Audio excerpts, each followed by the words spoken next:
What's up, everybody? Welcome to Narcocop MMA. This is Dana White's Contender Series, Week 4. Um, I'm all by myself, solo in Chicago. I'm in a freaking basement somewhere in my sister's house. But um, first off, I want to make sure everybody can hear me well. Um, Let me know in the comments if everybody can hear this well, and um, I will go over and say what's up to everybody in chat here before anything. But again, let me know in comments, please. Can you guys hear me well? Is everything coming off well here? Yes? No? Sounds good. Okay, perfect. All right. First off, I'm gonna go off to my chat. Dixon, what is up, my man? Dog's gonna be barking. I think there's some dogs we like here, actually. Grateful dude, what is up, my man? Appreciate you for stopping by. Shafiq, what's up? EQ, what is up, my man? Just a reminder of how easy it is. It was cashing Bud. Oh man, that Bud was unbelievable. Daz, what is up, my man? Should stick your merch store Addy on YouTube videos or pin in Twitter. I'm gonna get some more t-shirts. Thank you very much, Daz. I appreciate you. Yeah, it's in a lot of my videos. I didn't put it on this one because this was like a late second kind of thing. And yeah, we don't want to say that word to YouTube. They might suspend me more. But yeah, Trap says we need a clean sweep. Let's get it. Yes, sir. Always a clean sweep is nice. Mr. Chico, Craig Crowley, Matthew Collins, Robert Fishsticks, Matt Pelletier. That's a new guy here. Thanks for joining us. Marshall, Evan Zucker, my guy.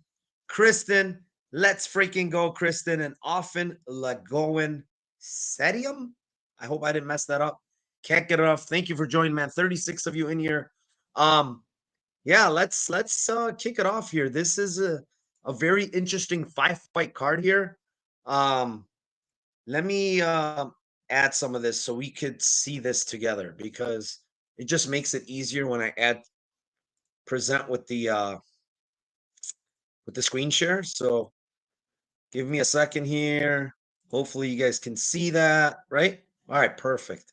All right. Let's go here. And the first fight of the night, it is right here. It is Dylan Salvador versus Bolaji Oki. I hope I didn't butcher that guy's name. The Zulu Warrior. 5-1, Dylan Salvador versus the 7-1 Bolaji Oki. And this fight is a really, really, really good fight here. First off, let's go on to Dylan Salvador side. Um, this dude is a glory kickboxer. Okay. Um, very, very good striking. I mean, extremely, extremely nasty kicks on this guy, right? He's 30 years old. Um, he's not very tall for the division, but this guy's put together pretty damn well. I mean, extremely, when I tell you kicks, his kicks are devastating, man. Like really, really good kicker, right? Um, we've seen that this guy, he has a bunch of submissions on his record. You see Von Flu, rear naked, Anaconda. You would think looking at this guy, you'd say, man, is this guy like a jujitsu guy? But no, man, look at this. Glory kickboxer, win over Giga Chikadze, fought some really, really high level kickboxers in Glory and did well, like a win over Giga is extremely impressive. And when you look at his pro MMA career, the guy has one loss, and that's to Ali Zabian, who is not a bad fighter at all. But the thing that with Ali Zabian is he grappled a lot in that fight. And Ali Zabian is a pretty good grappler. He was relentless in the takedowns there. And even in that fight, honestly, it was extremely, extremely close. Like you could have honestly had a gave it to the opposite side, and it was a split decision loss. Then he fights Armin Ospanov, who's an ACA guy who's fought really good ACA guys. And I'll tell you one that will really stick out to me. It's this guy, Alexei Polopnikov. I mean, he's got a split decision loss to Alexei Polopnikov. Just tells me a lot, man. Like that dude is an absolute savage that he went to split decision with, right? And in the fight, Aspenov starts out really well. He wins round one. He does well in the grappling some there. And what happens in round two? Dylan Salvador just breaks him, man. Those inside leg kicks, the outside leg kicks, the head kicks. I mean, this guy's kicking him to death, and then he lands some big straight shots on him. You know, just makes the guy quit on the stool, man. End of the second round, he just quits on a stool. Then he fights this guy, Jemayev, and it's a bit of a war early. You know, Jemayev is getting a little bit touching him up a little, and he's looking pretty good. And then Dylan Salvatore starts getting to him, starts hurting him. He drops him. And then eventually just finishes him in round 3 when this guy Jemayev was pretty dead tired. Thing that sticks out with Dylan Salvador to me is, first off, the guy has extremely good cardio. You know, guy has really, really good cardio. Very, very good kickboxing, and he obviously has good jujitsu because he's getting a lot of submissions, right? The problem that I have, the small problem that I think with Dylan Salvador is he starts off very slow in every one of his fights. He's basically trying to gauge the range. He's trying to see what his opponents have for him, and then he starts going crazy more in the second round. So this is a guy historically in almost all of his tape, he loses round ones. Whatever it may be, it's a slow start. He's trying to gauge the striking. He's trying to get his distance correct. And then he starts teeing off on people. So he's not a round one guy. He tends to not do well in round one, but he's very good in round 2 and 3. Like this guy comes hard and he's trying to take your head off. And, you know, Oki's side, like, I like this guy as well. I think he's an athlete. He's 27 years old. He's a physical specimen. Um, he's at a good gym now, training with good partners. But one thing that sticks out, and it's big for Oki, is he gets hit way too much. I don't like that with him. His striking defense is awful. And he gets teed on off a lot, man. When I watch this Melican fight here, where he won by unanimous decision, he gets hurt in that fight bad in round 3 at the beginning. And he gasses pretty damn hard in that fight. I mean, that fight is a high-paced fight, but man, was he gassed in round 3 really bad.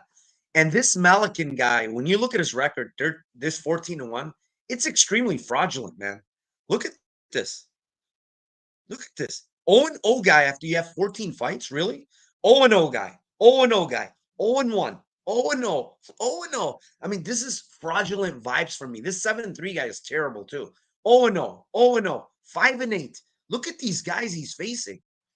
And then you tell me this guy's 14-1. Then I watch this one fight right here. Morteza Rajvandi, who's 0-3. He's freaking old guy, 37, terrible fighter. He's a wrestler. He has no idea how to fight MMA. And this guy drops him in round 1 with an overhand right. This floors this Melican guy. This guy has fraudulent vibes all over him. And in this fight against Oki, it was an absolute war for 3 rounds. And that kind of put me off on Oki, to be honest. Like, I don't like seeing that against a guy that's not very good. And his record indicates that he's good, but it's a fraudulent record, man.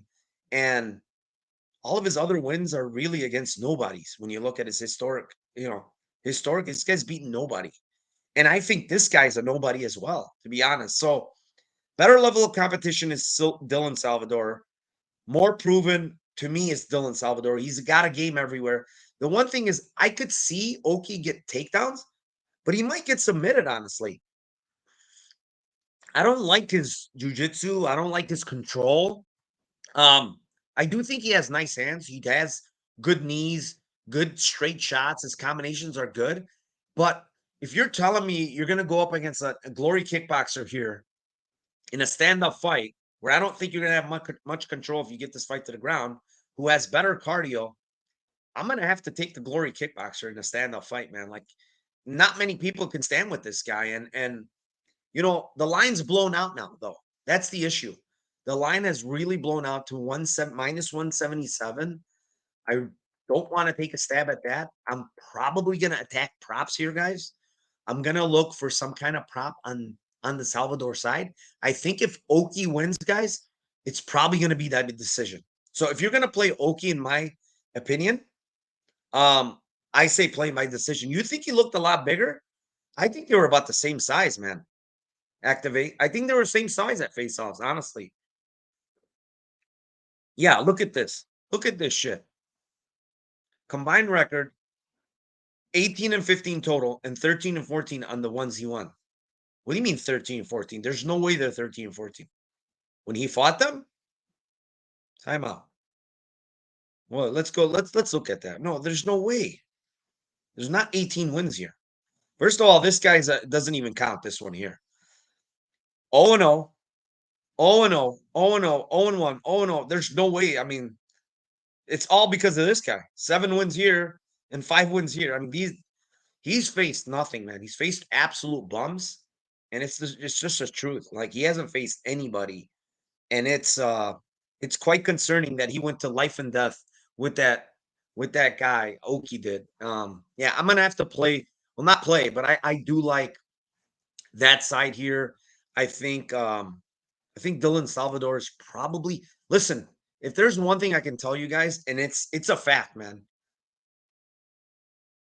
The UFC is really pushing glory kickboxers. I mean, we saw that with that one Brazilian guy a couple of weeks ago, pulled off an upset.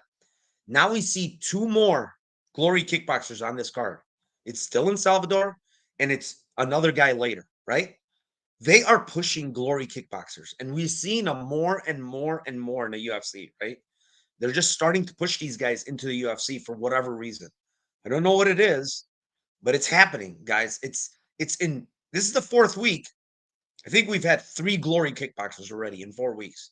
That's a lot for MMA, bringing them in. They're trying to push them into the UFC. We keep seeing them marketing them. These guys are training with Pereira. Pereira's looking good in the UFC. So they're marketing this glory kickboxer stuff for whatever reason. And yeah, man, I mean, this guy's a good fighter though. I do like Dylan Salvador. I think he gets the W here. But Oki is also a good fighter himself. I think Salvador probably breaks him with those kicks, man, later in the fight. So yeah, let's move on, boys and girls. Um, Fight number 2 here. It is in the heavyweight division. It is the 10-3 Chandler Cole versus the 7-1 Thomas Peterson. And we could see here, Cole's a big dog, plus 470 against a minus 750 favorite. Now, first of all, this is a heavyweight division, right? I don't think this line is anywhere near accurate, right? Minus 750 heavyweights, couple of unknowns, really. One guy has really fought in Thomas Peterson, hasn't fought a very high level of opposition, albeit he's looked good in those fights. He really hasn't fought a good level of opposition, right? He's 28. Both guys are 28. Both guys weigh in at 264. Thomas has the height advantage, but he does not have the reach advantage for whatever reason. Cole seems to have a long reach for a 5'10", pretty overweight guy when you see this guy, right? But the thing is, this line's just not accurate. I mean, if I was to line this, I would say, Thomas Peterson minus 300 is accurate, but Thomas Peterson minus 550, minus 600, it's just not fucking accurate. When I look at Chandler Cole, like we're gonna go. This guy, first of all, he was a college wrestler. He has good wrestling, very good wrestling. He's extremely athletic for his build, man. This guy is like, I was gonna say Josh Barnett, but the teddy bear Barnett, like he's similar to him, and he does those spinning wheel kicks just like him, right? But I do think he has better attributes than Barnett in the sense that he's probably a better wrestler because he's a college wrestler. Um, he might have a little bit of a better gas tank. I don't know. His gas tank is still questionable, but this guy is very athletic, man. And you see it right here in the Jordan Heiderman fight, right? Round 1, he lands a spinning wheel kick right to his head and drops him. And it was extremely close to being stopped.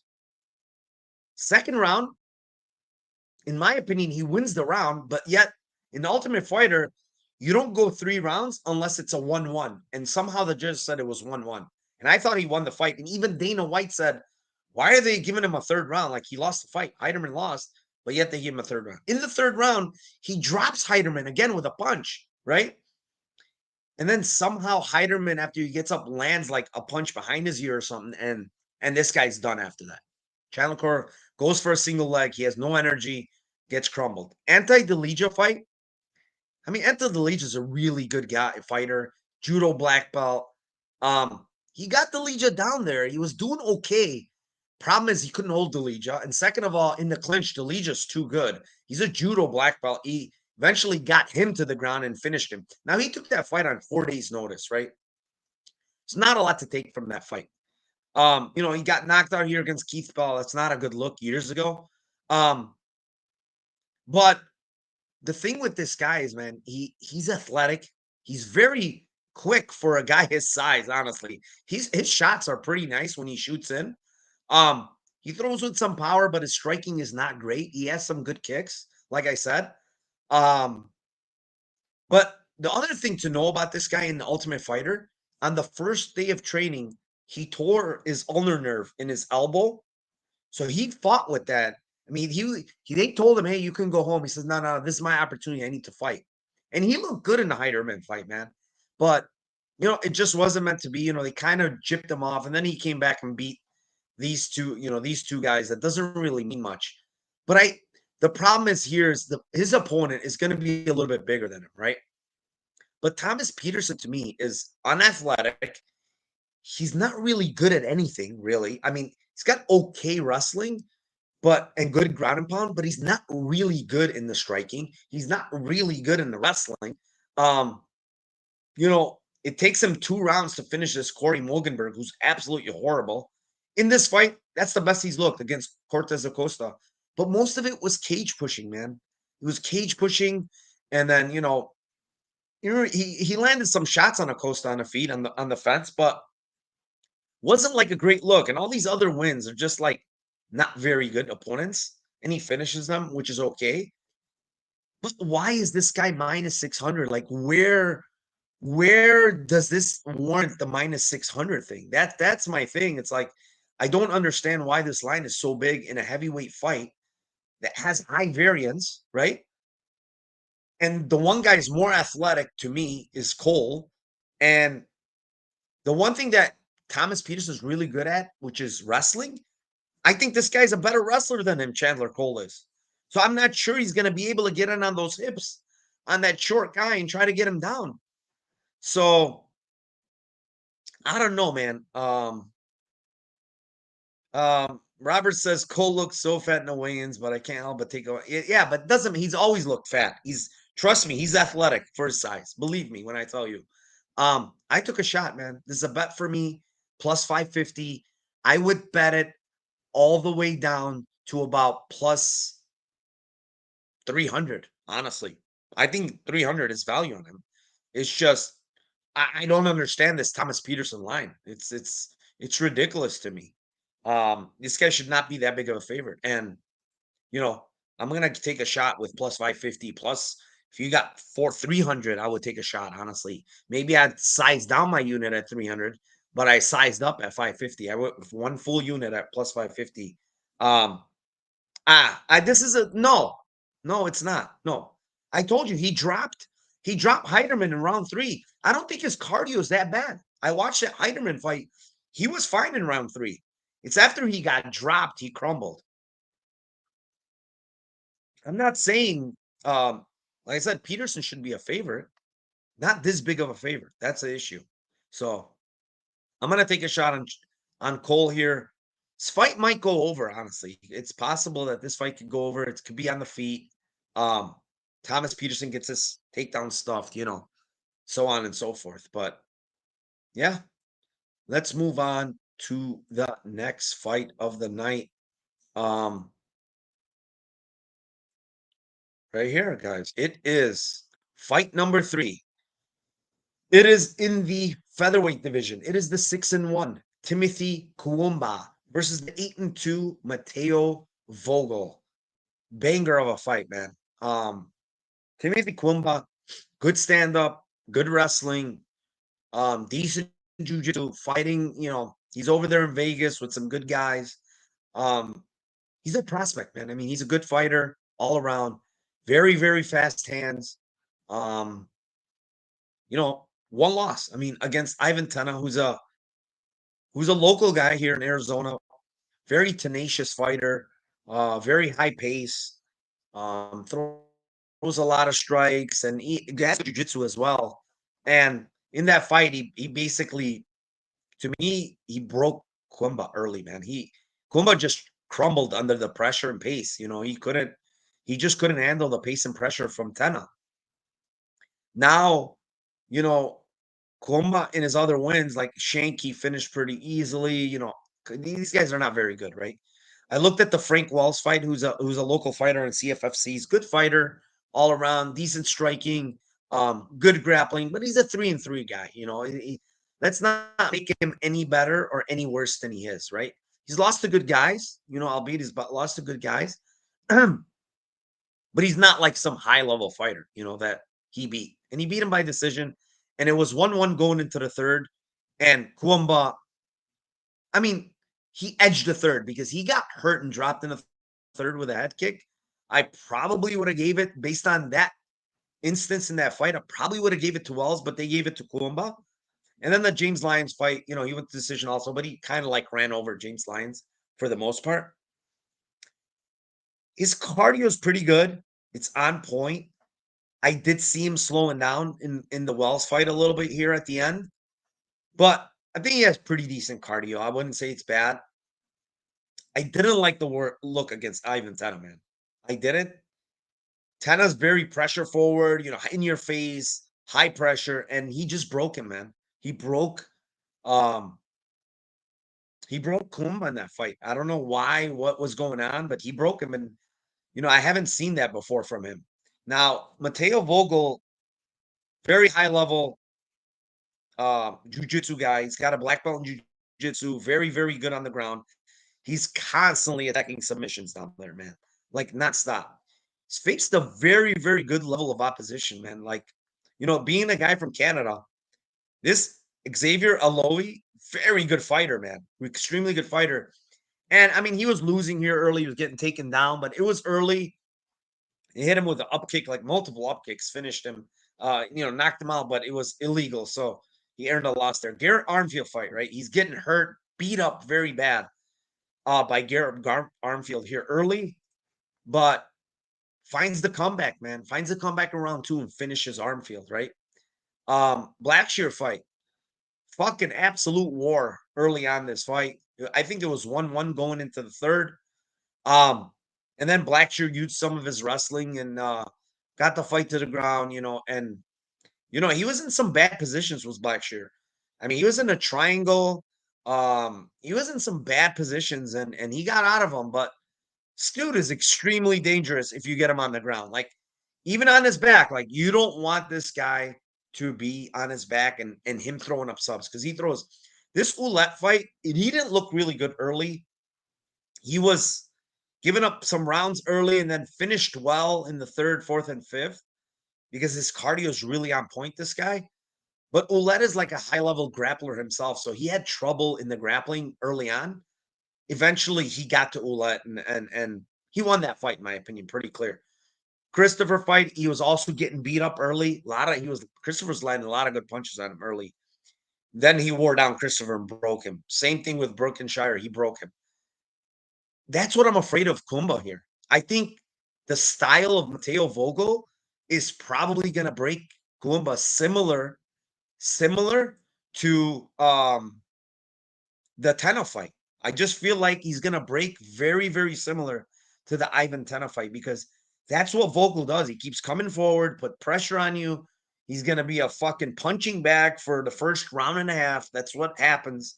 He takes a lot of shots. And eventually he's going to get to you and he's going to break you. And he breaks a lot of the fighters he faces, man. And the bad look is the Tena fight to me. Like, that's a very bad look for him. I know, people can have something going on in one fight, and I don't want to judge Columba based on one fight because he's looked pretty good all around.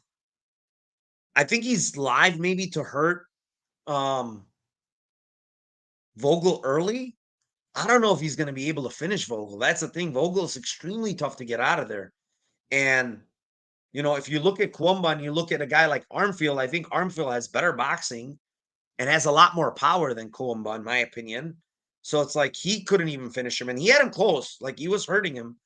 I don't know if Columba can finish this guy early, and if not, my God, when it gets later, he's going to be in trouble, in my opinion. So I like the Vogel side here. I bet Vogel at an early number, but I will say, like now, I probably wouldn't play him at minus 182, minus 160. I probably stay away here on Vogel and look to attack some kind of prop. I'll be looking to attack some props. I don't know what it is in this fight. Maybe late round props on Vogel, maybe a round one type of knockout for Columba, because I do think he can hurt him. He's a lot faster. Striking is much, much faster. So yeah, I'll be looking to attack props on this one. Since I got minus 120, I wouldn't play him now. I really wouldn't at minus 188. I think that line's a little too high. What is up, backseat? My guy, backseat in the house. All right, let's move on. Fight number 4. It is in the middleweight division. It is the 5-2 Yusri Balzari versus the 9-1 Marco Tulio Silva. And another fucking great fight, man. This is a fucking great fight. And the reason why I say that is because both these guys are coming, and they're coming to take your head off. Like, both guys are the same, right? Tulio Silva looking, he's from shootbox. We know these shootbox guys.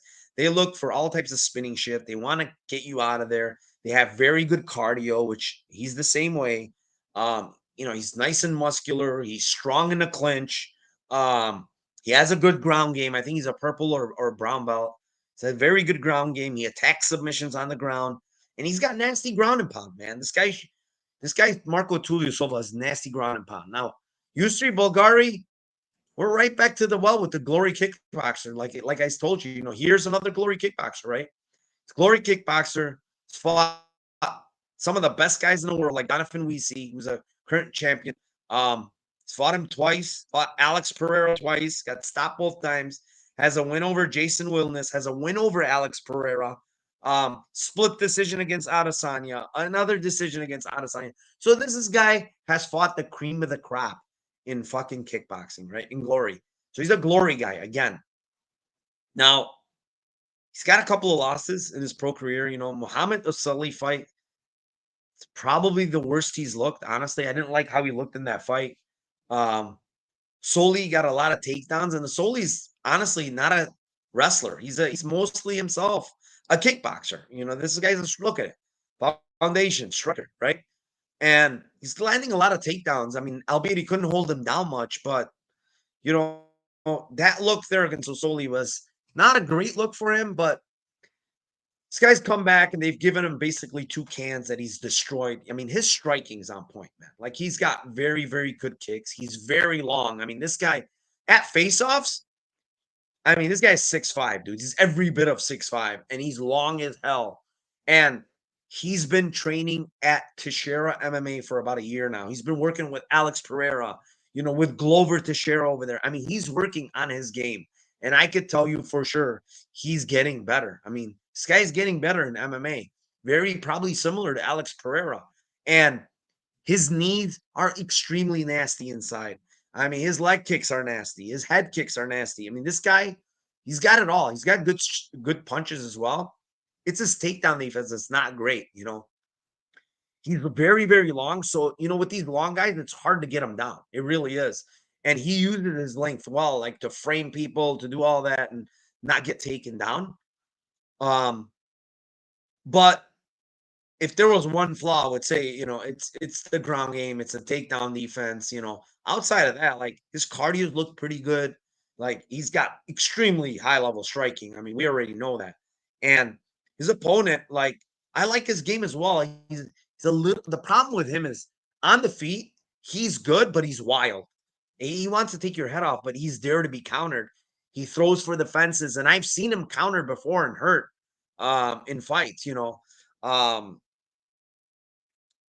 problem with this guy is he's got not the problem. The thing that I like about him is he has an all around game. He can take you down too. Like, I've seen him wrestle, get people down, get in mount, pound you in mount, make you try to give up your neck or something. And he'll go for subs as well, but like in this Alexandria fight, that knockout was so nasty. It was a step in, like, short elbow from Alexander and just absolutely put him out cold, man. Um, even against Pedro Oliveira here, this decision, Pedro Oliveira is a decent fighter. He's a pretty good fighter. He's at ATT, I believe, and you know, oh, it's ATT Brazil. Sorry. So yeah, this fight was pretty damn competitive, though. Against this guy, and they went back and forth, and it's a pretty competitive fight.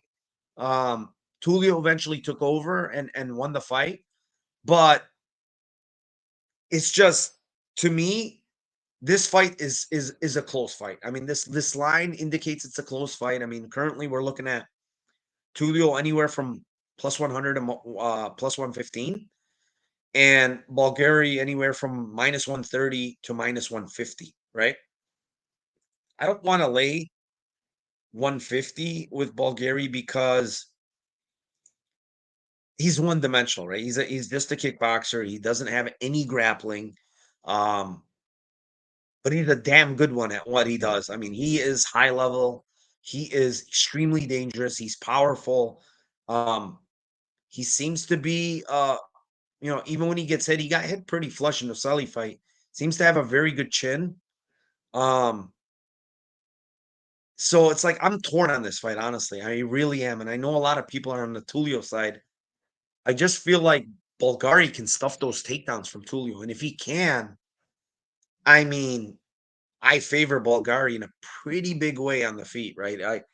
I gotta favor him in a big way. I mean, I feel like if I know it was at Pick'em at one point. Now I probably should have played Bulgari, and I know for a fact UFC is trying to push this guy. Like this is guaranteed. They're trying to push this guy into the UFC. I know they are, and like I said, he's over there with Alex Pereira. We already seen this song and dance before with the other Brazilian guy that won. Um, I don't know, man. Like I feel like Bulgari wins here. My pick is gonna be Yusri Bulgari by knockout. I think Tulio Silva is too hittable, and he tends to like to go into wars similar to other shoot box guys. And this is the fucking wrong guy to go to war with, man. It really is. Uh it's yeah, I know what you're saying, Dixon, but man, it's kind of hard to get the guy down for one. And I mean, listen, I played it already. Tulio Silva by submission is a stupid line. It's plus 800. It's just a dumb line. Like you got a pretty damn good grappler and he can wrestle some against a guy that's literally a glory kickboxer that you haven't seen much ground game from other than Oselli, who's a fucking striker. So it doesn't matter, right? I'm going to take the plus 800 by submission. No doubt. I've already played it. That's like a no brainer.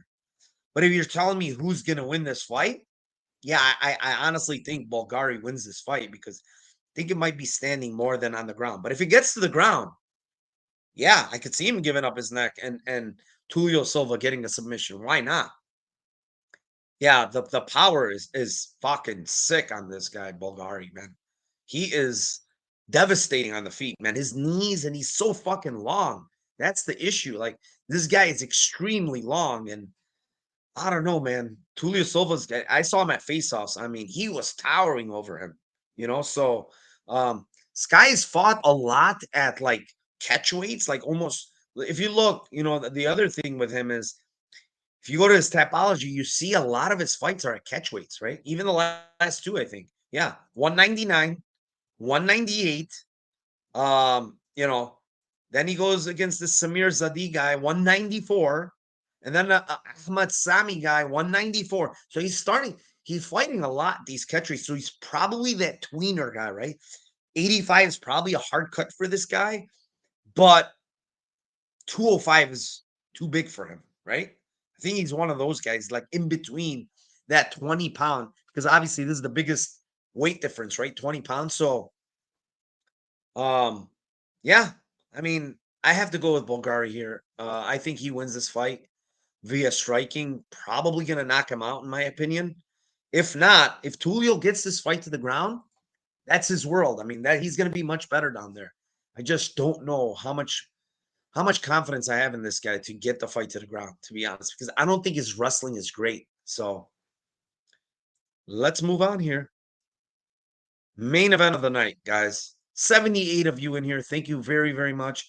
Hit that like, subscribe to the channel. Once you subscribe, hit that notification button for me so you guys know when I go live here at Narcocop MMA, when I drop my videos. And yeah, let's go on to the main event here. It is in the welterweight division. It is the 16-6 Carlos Prates versus the 7-0 Mitch Ramirez. I have a bet on Prates at minus 185. I think he's the side here. I think he is a very, very high level striker himself. He's a Muay Thai guy, has a ton of Muay Thai fights. Um, very, very long, 6'1, almost 80-inch reach, 78.5-inch reach. This guy's extremely long. And dude, his striking, I mean, his stepping knees, his kicks, his left high kicks, head kicks, calf kicks, thigh kicks. I mean, they're fucking debilitating, man. He's destroying guys with his kicks and his knees. And on top of it, his striking is on point, man. He's very accurate with his striking. Um, he doesn't throw a lot of volume, but he's waiting to catch you. Like he is a sniper. When I tell you, this guy's a bona fide sniper, man. And his step and knees are so fucking good, man. I can't tell you how good they are. He times them and he's landed them multiple times so well. He did that against this loss that he had too. Gaji Murad Abdullayev. And that guy is a really, really good fighter, man. This guy's 8-0, undefeated fighter, young Russian, extremely good wrestler that's finished everybody except Prates, right? And he hasn't faced the best competition, but look, Kazakhstan, like this guy's a fucking good ass fighter. And he finished him easy. Easy. This is the guy that just beat Stitch and Iri Lapicus, right? And he finished him easy. This Russian finished him, destroyed him in one championship. And now you got a guy in Frates, he couldn't finish Frates. He got him down many times. Actually, Frates had him in a fucking deep triangle, almost finished his, the belt saved Abdullayev in that fight. Prates is a black belt on the ground. He's a high level striker on the feet. He's the better fighter everywhere here against Mitch Ramirez. The only thing Mitch Ramirez has on him is wrestling. But guess what? If you get him to the ground, he's going to attack you with submissions. He's going to try to get up. Yeah, that Russian controlled him, but I don't think Mitch Ramirez is going to control him, man. Honestly, I just don't. And on the feet, he is absolutely going to tee off on Mitch Ramirez, bro. Mitch Ramirez throws big punches. He's strong. But man, I mean, this guy's a sniper, and he's much longer than Mitch Ramirez. We saw him at faceoffs. He's much taller than Mitch Ramirez. This says 6'2". No shot. He's 6'2". I mean, this guy's 5'11", 5'10". There's no shot. This guy's 6'2". So, longer guy here is definitely Prates. He's the way better striker. He's the way better jiu-jitsu practitioner.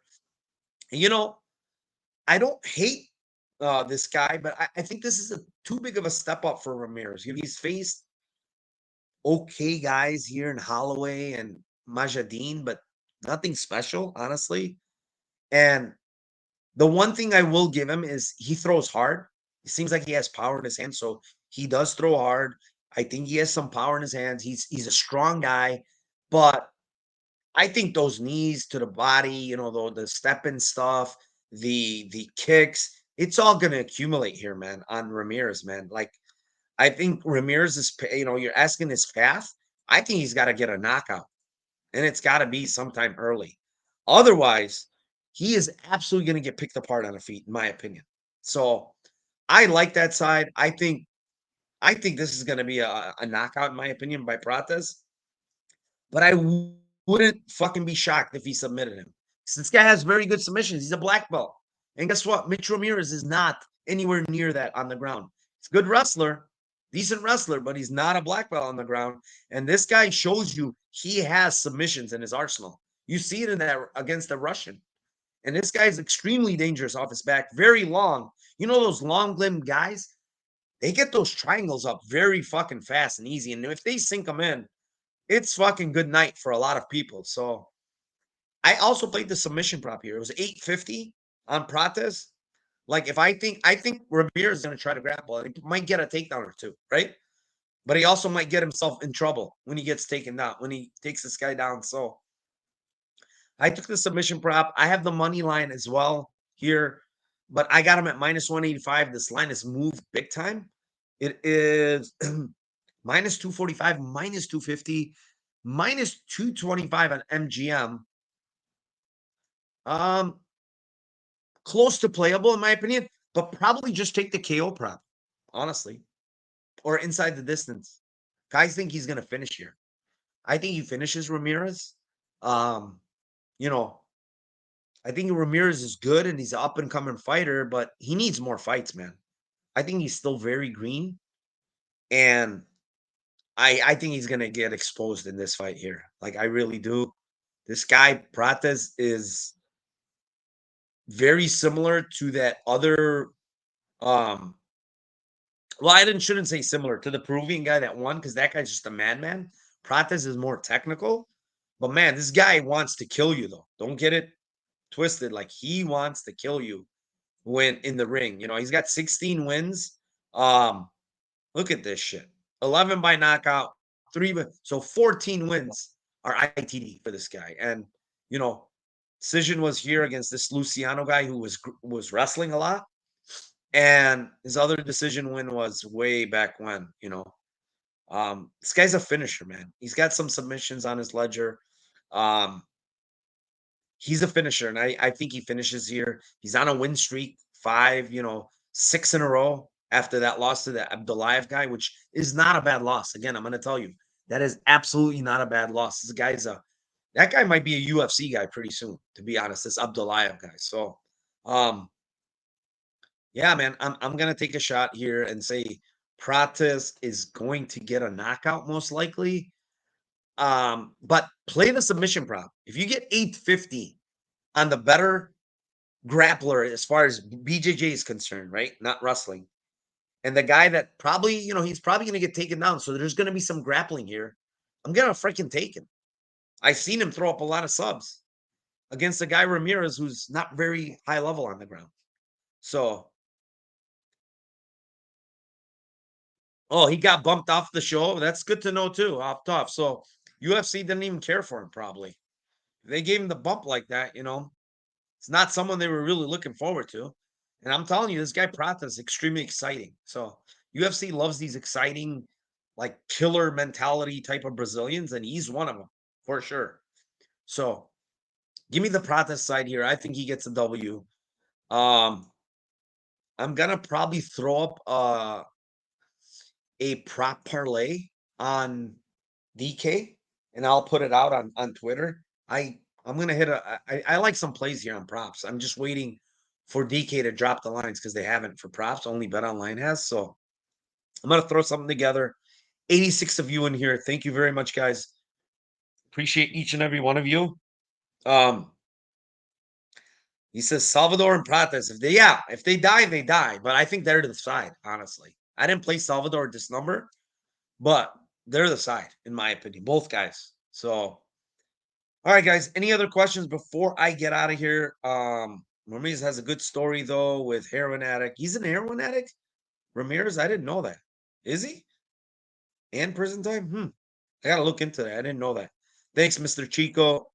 Can we message you any day on Twitter to get your bets through DM? My bets are all open, Dixon.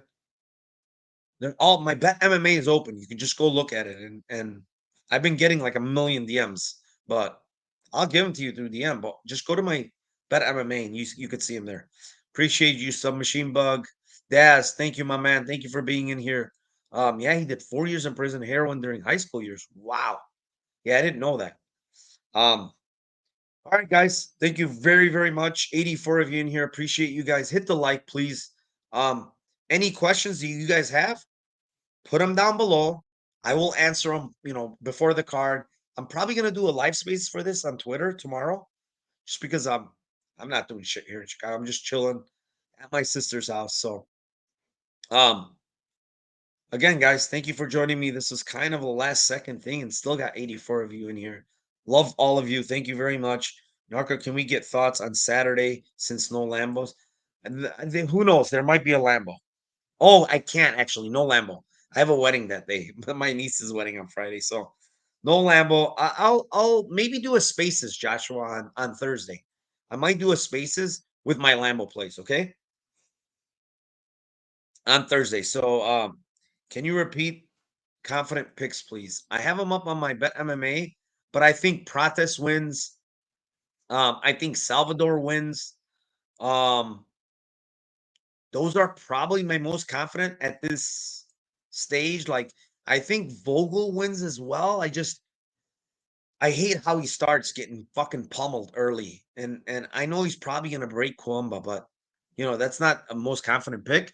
But I think Bulgari wins, and I'm taking a stab on Cole, even though I think the opposite side wins. But that line is just ridiculous. So yes, sir, wedding season. I got back-to-back weddings. I was just at one on Saturday. Now I'm back going to one on Friday. But all right, guys. Thank you very much. Have any questions, any comments, any concerns? Put it down below. Like and subscribe. Appreciate you guys. I will see you guys on probably Thursday on Spaces. I'll do a Lambo show, and also I'm gonna have live spaces tomorrow for the Dana White's Contender Series. All right, guys, take it easy. Good luck tomorrow, and let's fucking cash some tickets for Dana White's Contender Series Week 4. Let's go.